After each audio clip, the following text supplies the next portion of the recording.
बिस्मिल्लाहिर्रहमानिर्रहीम। आज की इस वीडियो में हम सिप्रोक्सन टैबलेट का कंप्लीट रिव्यू करेंगे। सिप्रोक्सन टैबलेट है क्या, ये किन किन बीमारियों में इस्तेमाल हो सकती है, इसकी डोज क्या है और इसके साइड इफ़ेक्ट क्या हो सकते हैं। सबसे पहले बात करते हैं कि सिप्रोक्सन टैबलेट है क्या। ये एक एंटीबैक्टीरियल एंटीबायोटिक है जिसका एक्टिव इंग्रेडिएंट सिप्रोफ्लॉक्सासिन है। अब बात करते हैं सिप्रोफ्लॉक्सासिन किन किन बीमारियों में इस्तेमाल हो सकती है। ये यूटीआई यानी यूरिनरी ट्रैक्ट इन्फेक्शन के लिए बहुत मुफीद है। पाइलोनेफ्राइटिस में सिप्रोक्सन टैबलेट इस्तेमाल होती है। पाइलोनेफ्राइटिस एक ऐसी कंडीशन होती है जिसमें बैक्टीरियल इन्फेक्शन की वजह से गुर्दों पर सोजिश हो जाती है। ये बैक्टीरियल इन्फेक्शन पेशाब की नाली या मसाने से शुरू होकर गुर्दों तक फैल जाती है। इस कंडीशन को पाइलोनेफ्राइटिस कहते हैं। यूरिथ्राइटिस में भी सिप्रोक्सन टैबलेट इस्तेमाल होती है। यूरिथ्राइटिस पेशाब की नाली की स्वेलिंग या सोजिश को कहते हैं जो बैक्टीरियल इन्फेक्शन की वजह से होती है।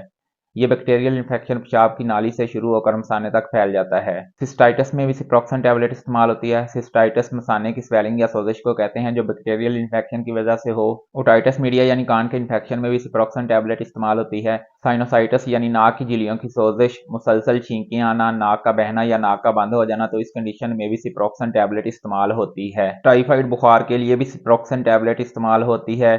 डायरिया के लिए बाकी मेडिसिन के साथ सिप्रोक्सन टैबलेट इस्तेमाल होती है। फेफड़ों के इन्फेक्शन यानी अपर रेस्पिरेटरी ट्रैक्ट इन्फेक्शन और लोअर रेस्पिरेटरी ट्रैक्ट इन्फेक्शन यानी फेफड़ों के इन्फेक्शन या सांस की नाली के जो इन्फेक्शन होते हैं उसमें भी सिप्रोक्सन टैबलेट इस्तेमाल होती है। नमूनिया जो बैक्टीरियल इन्फेक्शन की वजह से हो उसमें भी सिप्रोक्सन टैबलेट इस्तेमाल होती है।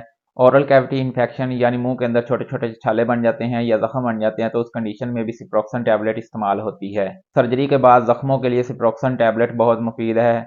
हड्डियों और जोड़ों के इन्फेक्शन के लिए भी सिप्रोक्सन टैबलेट इस्तेमाल होती है। मसूड़ों के इन्फेक्शन के लिए भी सिप्रोक्सन टैबलेट इस्तेमाल होती है। अब बात कर लेते हैं सिप्रोक्सन टैबलेट की डोज के बारे में। सिप्रोक्सन टैबलेट 250 मिलीग्राम और 500 मिलीग्राम में अवेलेबल होती है। अडल्ट में इसकी डोज 500 मिलीग्राम सुबह शाम इस्तेमाल होती है।